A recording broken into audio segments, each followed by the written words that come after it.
Okay, so I've just finished Octopath Traveler 2 and it has exceeded my expectations. So what's so good about this modern day JRPG? Indeed, that is the question.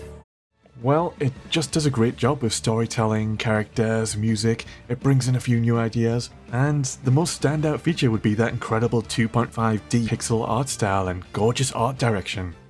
Tasty stuff, huh? I've gotta come clean, I've committed a gaming crime. I never finished Octopath Traveler 1. Stop! You violated the law! Hey, I'm trying to grow the channel, I'm trying to reach 1000 subs, so any help would be greatly appreciated. Thanks. My main issue and common criticism with the original was that the 8 protagonists didn't interact with each other enough. Even if you had a full party, it was like the other characters were barely part of each other's story, and the game would just focus in on the main character of that story chapter. This is something the developers have acknowledged, and they've promised to improve this in Octopath Traveler 2. Yeah, it's definitely better in 2, there's an all-new system called Crossed Paths, which are optional side stories for duos of characters. They definitely help. There's an improvement with 2, but characters still feel a little bit out of place in other characters' stories. But I can easily overlook this when the game excels in so many other ways. My journey begins here. So, when it comes to JRPGs, you need to get the storytelling right. Octopath is 8 stories, 8 characters. Most are great. One of my favourite stories would be with Throne. I'm Throne, and I'm on the hunt for 2 particular individuals. She's a thief who's pretty much enslaved to the Black Snakes, a cult of thieves. Basically, you need to assassinate the cult's leaders for the keys to her collar and freedom. But without spoiling too much, it gets crazy. That is crazy. It's just a really well written story, and when you look back on it you realise all the little sneaky story seeds planted throughout the journey. While Oswald was the character I felt the most empathetic towards. My name is Oswald. I'm a scholar. He's a family man and scholar whose story starts off with him wrongfully imprisoned, and he's scheming his own great escape prison break. I'd always have space for him in my main party, but he did also have access to some pretty awesome magic. Pierce them. Wings of frost. Study harder. I don't want to reveal too much about the stories for spoiler reasons. I'm thinking I could do a quick tier list for all 8 of the characters' stories in a separate video, so that should be out soon. Speaking of characters, I want to talk about my biggest criticism with my experience with this. So you have 4 active party members and they'll level up in combat, just like any JRPG. I had my 4 favourite characters I'd stick to, and I'd swap in whoever's story I'd be progressing at the time. While I didn't need to do any grinding for my 4 main dudes or dudettes, I had to do some extra grinding to level up my other characters to finish all the stories. Yes, sorry about that.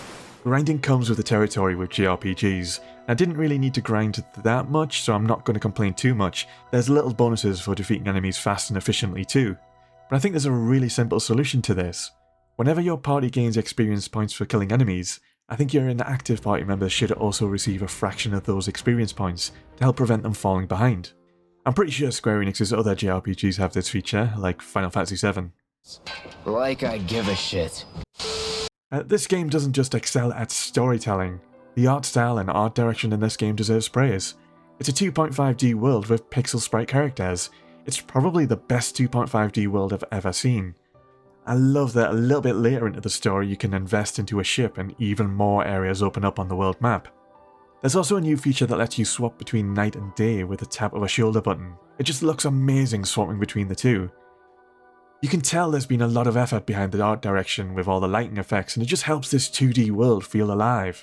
To be honest, I wish the latest Pokemon games used this art style. Cities are incredible as opposed to the disappointments we got in the latest Pokemon games. Can't even remember what they're called. Kind of just went on a weird tangent about Pokemon. One of my weirdly favourite things to do in JRPGs is raiding people's homes and robbing them for their treasure and loot. Stop! Octopath 2 kind of expands on that, with each character having special abilities to use in towns, from mugging people, charming them, getting useful information, or even knocking them out by ambushing them or giving them medicine, in an effort to get around them and loot more treasure. While jobs may look deceptively simple compared to Final Fantasy, they're actually pretty well done here. There's even a full-on job system with extra optional jobs hidden across the world. 2 words: random encounters. These 2 words are enough to completely scare off some gamers. As for me, I've become quite fond of the turn-based combat here. It's quite satisfying trying to discover what type of weapons or magic each enemy is weak to, then exploiting those weaknesses.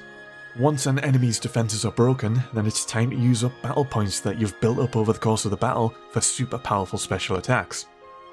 What helps prop the combat up is once again that fantastic art style and the game's soundtrack. Christ, I've not even got into the game's music yet. I consider Final Fantasy to have some of the best music in all of gaming, and this is very much in a similar vein to that. Big boss fights are the highlights of the combat where strategies and party combinations are put to the test, and I just love how during the bigger boss fights, as the fight ramps up, so does the music.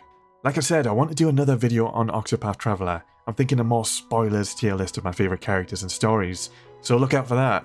I've been really enjoying Octopath Traveler 2 and I'm considering going back and finishing off the first one now, which I guess speaks for just how good this has been. Peace for now.